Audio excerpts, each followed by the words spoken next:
Hola, bienvenidos al cierre. Soy Camila Peralta y hoy analizaremos el camino al acuerdo histórico entre el gobierno de Colombia y las FARC, celebrado el pasado 23 de junio en Cuba, sobre el cese al fuego definitivo y el desarme de los rebeldes. Grandes personalidades de la comunidad internacional han aplaudido este esfuerzo preliminar. El presidente Obama, el Papa Francisco, el secretario general de las Naciones Unidas y los presidentes de Cuba y Venezuela, entre otros. ¿Será el momento de partir el pastel? Es ni más ni menos el pueblo colombiano el que no se atreve a celebrar, tras vivir un conflicto que ha enfrentado durante más de 50 años a guerrillas, paramilitares y agentes del Estado, dejando un saldo de alrededor de 260.000 muertos, 45.000 desaparecidos, 6.9 millones de desplazados. Comenzamos. Luego de 50 años, uno de los conflictos armados más importantes de Latinoamérica abre su último capítulo. Se trata de la vida de las Fuerzas Armadas Revolucionarias de Colombia, la guerrilla más antigua del continente, que luego de un largo proceso de diálogo, acordó el cese al fuego definitivo, antesala un acuerdo de paz, una nueva era para el país cafetalero y el nacimiento de un nuevo movimiento que cambió las armas, que serán fundidas por la Organización de Naciones Unidas por la política. Pero antes, las FARC deberán atravesar una consulta popular, idea del presidente Santos, que buscará mediante la suma de los votos colombianos alcanzar la institucionalidad. El proceso que izó la bandera blanca en la selva colombiana cuenta con el apoyo de la comunidad internacional, que desde el sur de Argentina y hasta el norte de México celebró el silencio de las bombas y las balas, los gritos de guerra y de dolor, el sufrimiento y el radicalismo. Pero, ¿qué sigue a corto y largo plazo? ¿Cuáles son las consecuencias de perdonar y olvidar? ¿Quién será el responsable? Hoy, en Al Cierre, la paz llegó a la selva colombiana. Hoy nos acompaña vía Skype desde Colombia la senadora Paola Holguín. Bienvenida. Muy buenas tardes, un saludo a todos los televidentes a esta hora. ¿En qué consiste este acuerdo preliminar que se firma entre el gobierno de Colombia y las FARC? De manera engañosa el gobierno afirmó que era el último día de la guerra. Lo que se firmó en realidad en La Habana fue el cese bilateral al fuego, que tiene varios inconvenientes. Primero, ¿por qué hablar de cese bilateral como si se pudiese equiparar la fuerza legítima de los militares y policías de Colombia que pertenecen a una democracia con el fuego criminal de una organización narcoterrorista? Dos, quedan muchas dudas por los anuncios que se hicieron ese día. Se habla de desmovilizar la estructura de la FARC, pero se dejan por fuera partes de esa organización como las milicias. Tenemos muchas dudas sobre el tema de las armas. ¿Las van a entregar todas? ¿Por qué la FARC hasta hace poco continuaba entrando armas nuevas de última generación por Venezuela, por Ecuador, si las iban a entregar? Hoy los colombianos, en vez de júbilo, tenemos más preguntas que respuestas. Señora Holguín, se escuchan dudas, se escucha incertidumbre, y ahora que usted mencionaba el tema de la entrega de las armas, se habla que se va a hacer por medio de una supervisión de parte de la ONU. ¿Cómo es que se pretende que esto va a funcionar o cuál va a ser este proceso? Se habla de unas zonas que son unas zonas donde se concentrarían los miembros de la FARC, una especie de zonas veredales, donde llegaría parte de la estructura de la FARC, donde se haría la entrega de armas a las Naciones Unidas, pero hay muchas dudas. Primero, al día de hoy nosotros no sabemos cuántas armas tiene la FARC. El gobierno y la FARC no han dicho cuántas son, para que la ONU pueda verificar si sí fueron entregadas todas o si persisten caletas. Dos, hay muchas dudas sobre estas zonas, porque sumadas las zonas más los campamentos son algo más de 30 a lo largo y ancho del país, además en sitios estratégicos que han sido corredores de narcotráfico de las FARC. Hoy los colombianos tienen dudas además, porque dentro de los acuerdos se habla de la FARC como una especie de paraestado, es decir, se crean muchas entidades en las cuales se supone harían una labor conjunta, la FARC y el gobierno, entre ellas en temas de seguridad, donde se habla de que a la estructura que se encargue de la seguridad de los miembros de la FARC se le va a dotar con el armamento y todo lo necesario para garantizarla. Entonces, unos van a tener armas y otros no. Los que garantizan esa seguridad, siendo miembros de las FARC supuestamente desmovilizados, ¿sí van a poder estar armados? Hoy tenemos muchas preguntas sobre ese tema. Senadora, efectivamente es la primera vez desde el año 1984 en que un gobierno de Colombia y el principal grupo guerrillero pactan un cese bilateral.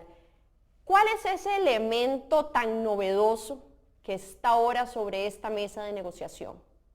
Que lo que se había pactado antes era más bien el cese al fuego por parte de los criminales, pero no el cese de la actividad por parte de la fuerza pública. La otra cosa es que por primera vez se habla de la FARC como una organización que de manera conjunta con el gobierno van a combatir la criminalidad, lo que resta de las estructuras paramilitares y lo que ellos denominan actividades criminales que se opongan a la implementación de los acuerdos en Colombia. Aquí nunca se le había dado esa categoría a una estructura criminal que se desmovilizara. Nunca pasaban de estructura paramilitar a paraestado para hacer labores conjuntas con el gobierno nacional, que es lo que sucede acá. Otra diferencia enorme es que en este acuerdo Colombia tiene que ver los procesos antes y después del Estatuto de Roma. Antes del Estatuto de Roma había amnistía e indulto para delitos atroces de lesa humanidad. Después del Estatuto de Roma no. El último proceso que fue bajo la Ley de Justicia y Paz con paramilitares y algunos miembros de guerrillas que se desmovilizaron individualmente obligaron a 8 años de cárcel, porque formar parte del Estatuto de Roma, firmar ese acuerdo, impedía que se diera amnistía o indulto para delitos atroces y de lesa humanidad. En este proceso regresa la amnistía disfrazada, el indulto disfrazado, la total impunidad para quienes hayan cometido delitos atroces y de lesa humanidad. En Colombia se vive una mezcla de sentimientos: esperanza, incredulidad, desconfianza y hasta temor. No todos están tan convencidos de que este sea el final. Y los opositores acuerdan y repiten varias veces: ¿y qué? Con la impunidad. ¿Quiénes pagan por los delitos cometidos? Ya volvemos. Este es un paso fundamental, un paso histórico. Ahora bien, el fin del conflicto no es el punto de llegada. El fin del conflicto es el punto de partida para que construyamos juntos, unidos en la diversidad, un país donde haya espacio para todos. Ya regresamos. Lo que está a punto de sellarse no es una capitulación de la insurgencia, como querían algunos obtusos, sino el producto de un diálogo serio entre dos fuerzas que se enfrentaron por más de medio siglo, sin que ninguna pudiera derrotar a la otra. Los negociadores en La Habana han plasmado sus peticiones. En algunos puntos han cedido, en otros se han mantenido firmes. Hay temas que aún generan incertidumbre, como el narcotráfico, las FARC como partido político, la reparación de las víctimas y muchos más. Para entender esto, contamos en nuestro estudio con el analista político y amigo de la casa, Alejandro Barahona. Bienvenido, Alejandro. Muy buenas noches, un placer estar con ustedes en un tema tan importante y tan relevante para todo el hemisferio. Como lo decía anteriormente el presidente Santos, este es apenas el punto de partida. ¿Cómo funciona de ahora en adelante? ¿Este acuerdo pasa a consulta popular? Bueno, primero que tenemos que introducir es que este es un acuerdo poco convencional para una realidad muy compleja y diversa. Entonces, no hay todavía claridad, en eso coincido con la senadora en el sentido de que hay más preguntas que respuestas en términos del proceso. Pero inicialmente, si la Corte Suprema no encuentra ninguna objeción, se sometería a consulta popular, lo cual implicaría también que los diferentes actores, tanto aquellos que están en contra como los que están a favor, se pronunciarían previo a la decisión. Y sería estar en manos de los colombianos la decisión, lo cual de alguna manera no solamente logra restarle, digamos, protagonismo al gobierno de Santos en términos de la decisión final y se la traslada al final al soberano, al pueblo colombiano. Ese sería un elemento muy importante en términos de legitimidad y credibilidad política, no solo para el acuerdo, sino en general para el proceso que viene. Y después de esto, por supuesto, el acompañamiento de Naciones Unidas en la implementación de los acuerdos se vuelve clave y no se descarta que hayan problemas de ejecución durante ese proceso. Senadora Holguín, hablemos por un momento de la participación de las FARC en la política colombiana y porque este ha sido un punto en el que ellos han sido muy estrictos y han dicho que no están dispuestos a negociar. ¿Qué va a pasar y quién va a tener que ceder? Nosotros estamos muy preocupados porque la Constitución Política de Colombia dice que nadie que haya sido condenado por ningún delito puede hacer política, salvo que sea un delito político, es decir, asonada, rebelión. Sin embargo, en el acuerdo con la FARC dice que todos, absolutamente todos los miembros de esta organización narcocriminal, sin importar el tipo de delito que hayan cometido, pueden hacer política. ¿Qué preocupación tenemos nosotros? Que eso debilita las instituciones y la democracia, porque quiere decir que criminales atroces y de lesa humanidad van a tener elegibilidad, con un agravante, van a poder hacer política producto del secuestro, el narcotráfico y la extorsión, porque en ninguno de los puntos hasta ahora acordados se habla de la entrega de las FARC, de todos los recursos que tienen, siendo, según la revista Forbes, la tercera organización criminal más rica del mundo después de ISIS y Hamas. Doctora Holguín, hablemos de la resistencia civil, un tema que usted conoce muy bien. Ustedes quieren la paz, Colombia quiere la paz, pero ¿cuáles son los términos que ustedes buscan para aceptarla? 47 millones de colombianos anhelamos la paz de este país. ¿Cuáles son nuestras preocupaciones? Uno, que hoy hay impunidad, porque por el solo hecho de confesar delitos atroces y de lesa humanidad, no pagan un solo día de cárcel. Dos, que están convirtiendo al narcotráfico en este acuerdo en delito conexo al delito político, es decir, no va a haber extradición. Tres, en este acuerdo se va a cometer un lavado de activos.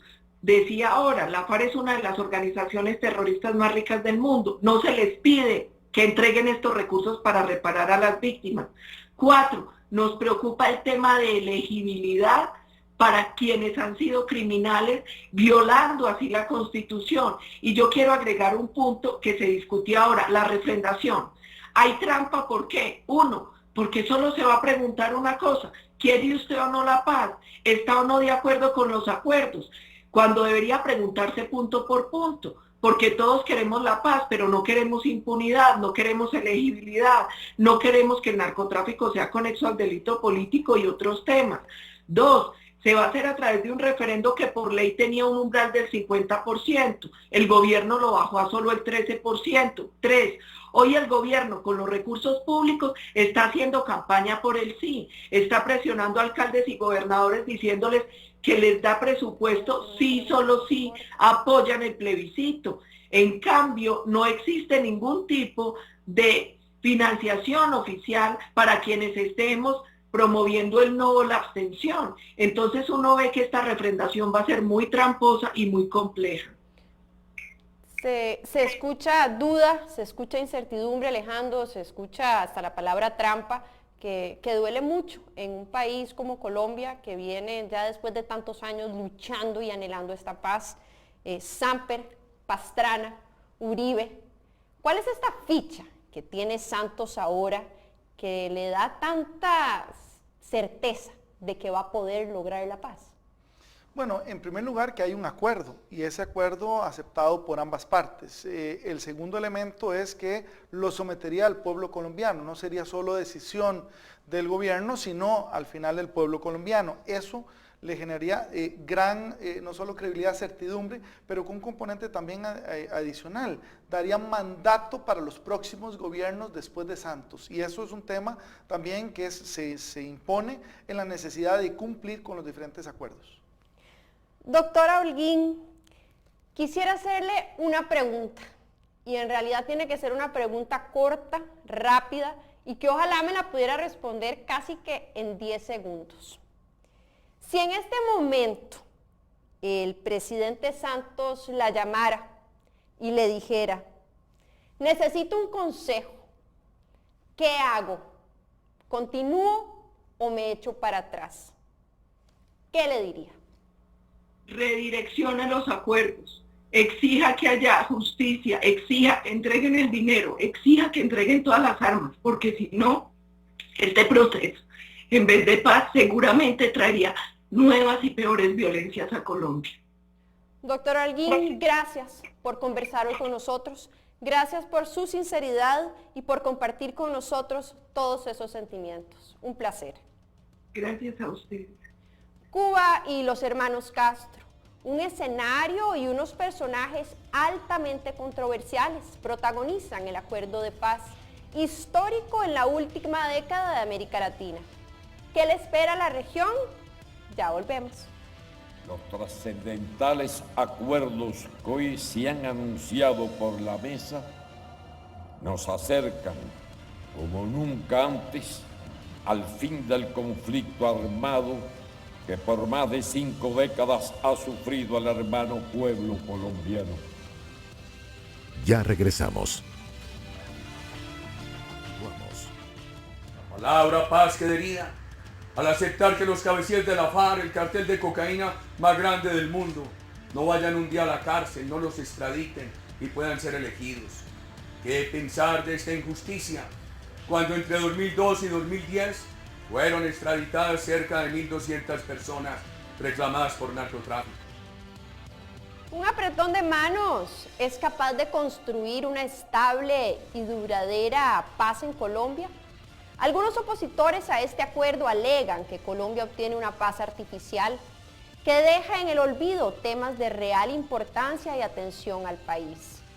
Alejandro, hablamos de que Santos se ha concentrado en todo este tema del acuerdo de paz y muchos han dicho que ha dejado a Colombia como un tema monotemático, que ha dejado de lado el tema de la seguridad, de la economía, la tecnología, la innovación, educación, entre otros. ¿Es cierto esto? Sí, inclusive la agenda internacional de Colombia se ha reducido muchísimo desde que se comenzara el proceso de negociaciones de paz ya hace casi 5 años. Se esperaba del presidente Santos un mayor protagonismo en la agenda internacional que ha quedado en un segundo plano para concentrarse en el proceso de negociación. Pero eso también hay que verlo como un elemento de prioridad. En el tanto Colombia alcance la paz, y no solo en términos de un acuerdo, sino de la implementación exitosa, Colombia tiene una capacidad de aprovechar el potencial de crecimiento, no solo económico, sino social y político, fuera de sus fronteras, que compensaría por mucho este proceso, digamos, en el cual se ha debilitado un poquito esa agenda internacional. Vamos un momento a hablar de Nicaragua. ¿Y por qué menciono Nicaragua? Porque en el pasado han abierto la posibilidad de darle asilo político a los guerrilleros de las FARC. ¿Cuál es la posición de Nicaragua en este tema en estos momentos? Bueno, mire, el tema no solamente de asilo, la gran pregunta también que se antepone a esto es qué parte, digamos, de los grupos armados o de los diferentes rebeldes que conforman las FARC se desmovilizarán o más bien se reubicarán en otros grupos o inclusive en las filas del narcotráfico ya oficialmente hablando.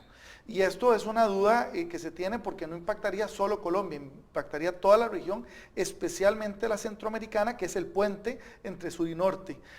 Ahora, no solamente Nicaragua podría ser, digamos, suelo para algunos de esos líderes colombianos o de las FARC que pudieran ubicarse ahí. El mismo Cuba, donde se dieron las negociaciones, también sería un terreno fértil para que muchos de ellos prefieran, digamos, en adelante trasladar su domicilio, por así decirlo. Ahora, hablamos de terrorismo y hablamos de crímenes, y ¿será posible que pongamos en un mismo plano a los terroristas islámicos? Recordemos el atentado de Bruselas, recordemos el atentado de París, y tenemos por otro lado las FARC, como bien lo decía ahora el expresidente Uribe, el tercer grupo terrorista más grande del mundo y el primer cartel del narcotráfico o de cocaína en la región, ¿es capaz de ponernos en un mismo plano o hay que darle a cada uno un tratamiento diferente? No, yo no coincido con eso de meterlos a todos en la misma bolsa. Creo que son realidades completamente distintas y el caso de las FARC no nació con el tema del narcotráfico. Las FARC en su origen tenía un origen absolutamente rebelde. Parte de la necesidad de financiar sus actividades, recordemos que está ligada no solo al narcotráfico, sino previamente al secuestro extorsivo. Entonces son actividades de crimen organizado, efectivamente, pero no era una, digamos, a estas alturas no podríamos decir que su componente, su actividad se orientara necesariamente a terrorismo, como atentados como el que vimos el día de ayer en Turquía. No es ese el enfoque. Ahora, sí es cierto que efectivamente además una fortuna muy importante, fortunas que se han encontrado en países centroamericanos ubicados y también lavados. Entonces, este es un elemento también que no se puede dejar de lado. Pero el tema es que si se sigue poniendo el dedo sobre las heridas en términos de justicia, de procesamiento judicial de los líderes y de los miembros de la FARC, lo cierto es que no se va a llegar a un acuerdo. Entonces, lejos de lograr la paz y pasar de una confrontación armada a una práctica política, lo cierto es que Colombia seguiría en donde ha estado en 50 años. O sea, para lograr evolucionar hay que hacer concesiones de los dos lados. Estoy clara en lo que usted dice, hacer concesiones, pero me parece altamente delicado tratar de tapar el sol con un dedo y decir, ok, ahora resulta ser que ellos no comenzaron como un grupo de narcotráfico, sino que comenzaron como un grupo político, digamos, revolucionario, pero ahora no lo son. Y claramente son un grupo que tiene una connotación con el crimen y con el narcotráfico muy presente y muy claro. Entonces es justo abrirles ahora las puertas para que vuelvan a Colombia y se conviertan en una fuerza política frente al resto de las instituciones democráticas del país. Han sido una fuerza política desde siempre, eso es una variable importante. El hecho del tema de la justicia no es parte de los acuerdos que negociaron los colombianos, pero aquí déjeme, digamos, introducir un elemento muy importante, y es el hecho de que efectivamente el acuerdo de paz logrará dividir lo que era la guerrilla de lo que era el crimen del narcotráfico, actividades de secuestro. O sea, quienes continúen en esa senda ya no tendrán cobijo en términos de una fuerza armada como la guerrillera. Ya será efectivamente grupo criminal, no solo en Colombia, sino fuera de Colombia y sujeto a la persecución que ya hemos visto en todo el hemisferio. Entonces, ese es un elemento también importante destacar. El otro elemento es que no necesariamente se pueden tratar a todos los miembros por igual. Digo, habrá miembros que son líderes dentro de la actividad criminal de narcotráfico, otros que han estado en la lucha, digamos, armada revolucionaria. Entonces, meterlos a todos en un saco, de alguna manera es lo que yo digo que dificulta no solo el proceso de paz, pero de aquí en adelante, ojo, el acuerdo dice de aquí para atrás, pero de aquí en adelante las actividades delictivas serán tratadas por igual con cualquier otro colombiano que lo cometa. Entonces eso también es un elemento muy importante. Y el tema de reparación de víctimas, que eso no se obvia en términos del acuerdo. O sea, las víctimas podrán recurrir a la justicia y en la justicia podrá investigar casos puntuales, pero no el colectivo como un todo sobre actos, digamos, cuestionables a lo largo de la historia, claro. Conversando acerca de los actores hemisféricos, se ha hablado de que la CELAC tenga algún tipo de intervención y algunos otros también organismos dentro de la región.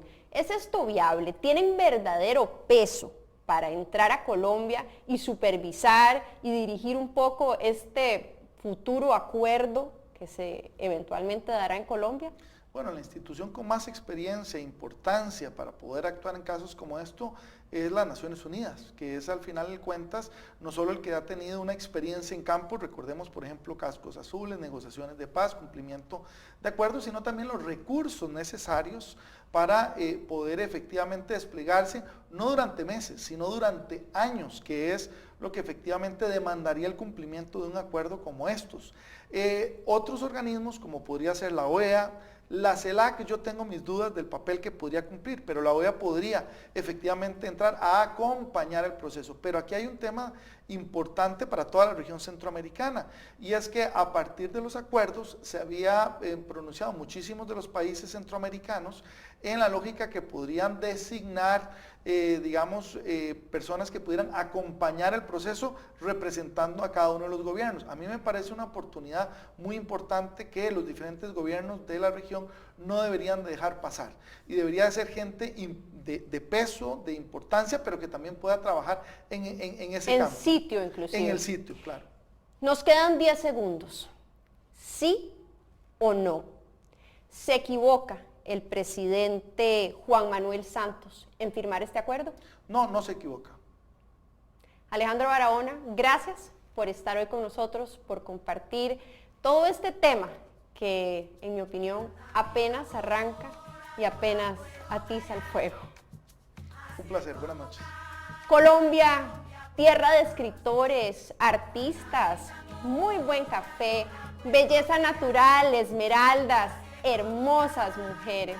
Hoy nuestros invitados confirmaron que se vislumbra paz para Colombia, y el coro de esta canción lo dice así: es el momento de crecer, busquemos la felicidad, demos el paso para volver a soñar, es el momento para actuar, cantemos por la libertad, toma mi mano, caminemos por la paz.